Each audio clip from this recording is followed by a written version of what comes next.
अस्सलाम वालेकुम एवरीवन। आज मैंने बहुत दिनों के बाद वॉक पे मैं गई और वॉक करने की वजह से हमारे दिमाग में बहुत सारी एंडोर्फिन्स रिलीज़ किए, जिसकी वजह से दिमाग ने थोड़ी सी ब्रेनस्टॉर्मिंग कर ली। और इसी ब्रेनस्टॉर्मिंग के चलते दिमाग में बहुत सारे थॉट्स आने लगे। और थॉट्स भी आए तो वैसे बहुत ही फ़िज़ूल यूट्यूब से रिलेटेड ही थे। जैसे आजकल एक बहुत ही ट्रेंडिंग टॉपिक चल रहा है, इंडियाज़ गॉट लेटेंट, शायद आपने सुना होगा।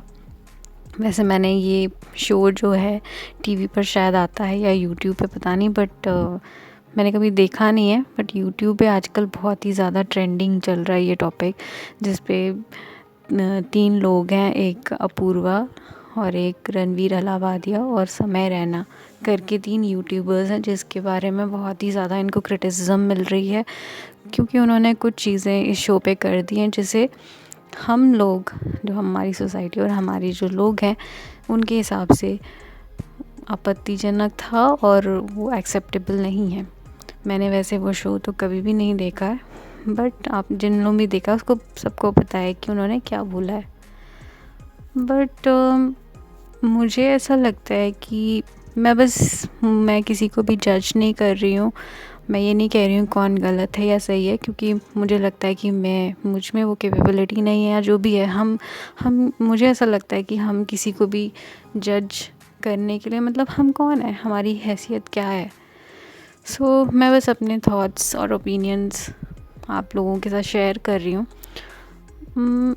अभी ये तीनों लोगों को मैं वैसे फॉलो नहीं करती हूँ। मैंने अपूर्वा का लेटली कुछ वीडियोस देखे थे, उसका चैनल है रिबल किड के नाम से, एंड उसके लाखों में सब्सक्राइबर्स हैं, and she is also something on YouTube, और she is only 23 years old. और मुझे लगता है कि इस उम्र में आप मतलब इतने सारे लोगों से द्वारा जाने जा रहे हो और आपके इतने सारे फॉलोवर्स हैं, एंड फिर because she was all over YouTube, तो उसके कुछ जो वीडियोस थे वो मेरे फीड में आए, तो मैंने देखा। तो I sort of like this girl. वो जिस तरीके से बोलती है, वो कुछ स्टोरीज़ बताती है अपनी, जो एक्सपीरियंसेस है, और उसका एक नरेट करने का तरीका है जो मुझे लगता है, मुझे अच्छा लगा। 1-2 जो वीडियोस मैंने उसके देखे थे, एंड ये उसकी कैपेबिलिटी है जिसकी वजह से वो यहाँ तक पहुँची है, वो फेमस हुई है। और इतनी कम उम्र में ये सारी इतना कुछ हासिल सब लोग नहीं कर पाते हैं, तो मुझे लगता है काबिल तारीफ़ है, लीविंग असाइड की जो कुछ भी हुआ है उसके साथ। एंड दूसरे हैं रणवीर अलाहाबादिया, इनको भी मैं फॉलो नहीं करती, बट ये भी बहुत ही जानी मानी पर्सनालिटी हैं यूट्यूब पे, और इनके भी बहुत सारे, आई थिंक मिलियंस में फॉलोअर्स हैं इनके। इन्होंने भी ऐसी बात बोली है जिसकी वजह से लोगों ने उनकी बहुत ज़्यादा निंदा की है। समय रैना को मैं नहीं जानती हूँ बस उनका, लेकिन मैंने नाम सुना है और मैं इतना जानती हूँ कि वो भी बहुत ही फेमस इन्फ्लुएंसर हैं। लोगों, क्या आपको लगता है कि हम कौन होते हैं इन लोगों को जज करने के लिए? आई मीन इतना ज़्यादा क्रिटिसिज्म इन लोगों को मिल रहा है, यहाँ तक कि बात सुप्रीम कोर्ट तक चली गई है। इन लोगों पे मल्टीपल एफआईआर्स लॉन्च हुए हैं, इन लोगों को थ्रेट्स मिल रहे हैं बहुत सारे लोगों से, इनको जान से मार देने की धमकी मिल रही है लोगों को, इसलिए क्योंकि इन्होंने एक प्लेटफॉर्म पे कुछ ऐसी बातें कहीं जो हमें लगता है कि वो अश्लील और आपत्तिजनक हैं। आई मीन मतलब हम लोग एज अ डेवलपिंग कंट्री इतनी सारी प्रॉब्लम से जूझ रहे हैं, हम लोग के पास नौकरियां नहीं हैं। सुप्रीम कोर्ट में लोग बेसिक चीज़ों के लिए, इंसाफ पाने के लिए सालों सालों से केसेस लड़ रहे हैं, और हमारी सुप्रीम कोर्ट के पास मतलब है वही इतना टाइम है कि कुछ इन्फ्लुएंसर्स ने कुछ बोल दिया प्लेटफॉर्म पे, तो उसके लिए आप वर्डिक्ट्स दे रहे हैं, और मतलब लोग एफआईआर लॉन्च कर रहे हैं। यहाँ पे इतने बड़े बड़े क्राइम्स हो जाते हैं हमारे देश में, और एक एफआईआर नहीं लॉन्च हो पाती है। आई मीन आप समझ रहे हैं मैं क्या कहना चाहती हूँ। और हम लोगों के पास और कुछ काम नहीं है।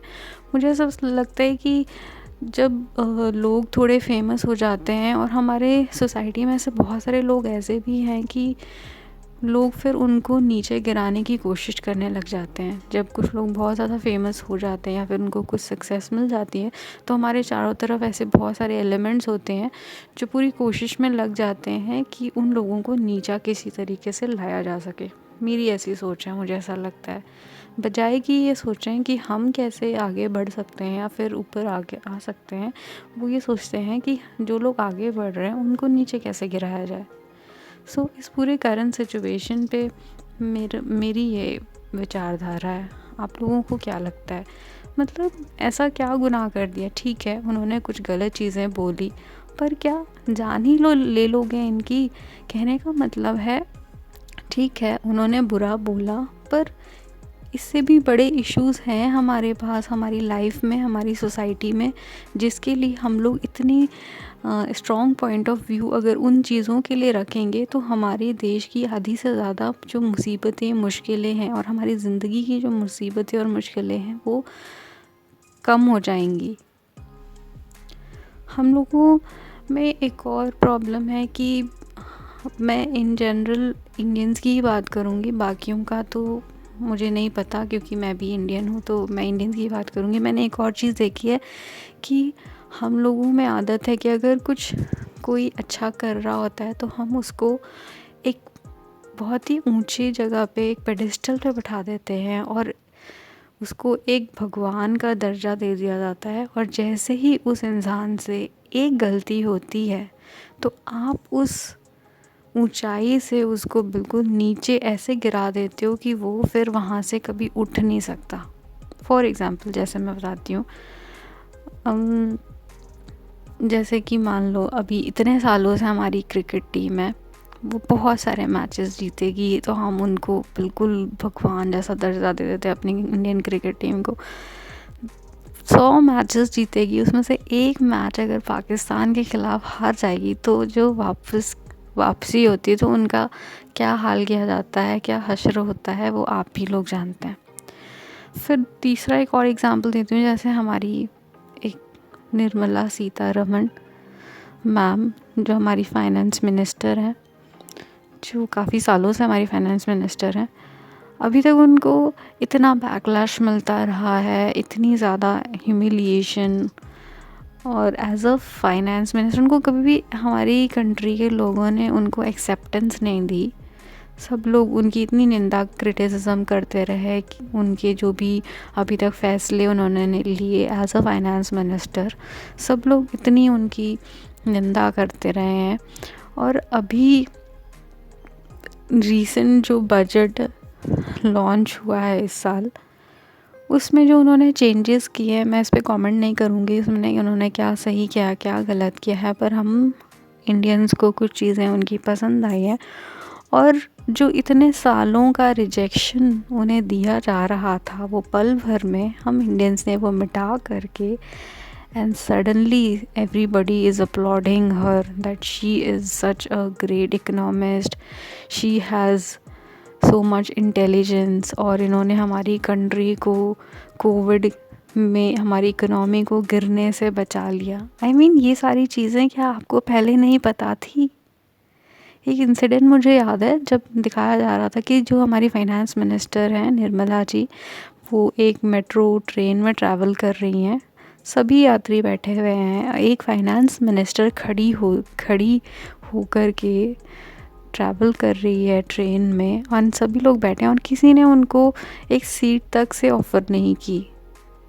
एंड कमेंट्स में उस वीडियो में लोग कह रहे थे कि ये इनके कर्मों का फल है, क्यों जो इन्होंने किया है एज अ फाइनेंस मिनिस्टर, किसी के भी हित में कुछ काम नहीं किया है, तो इनको वो रिस्पेक्ट भी नहीं मिलनी चाहिए। आई मीन हद है।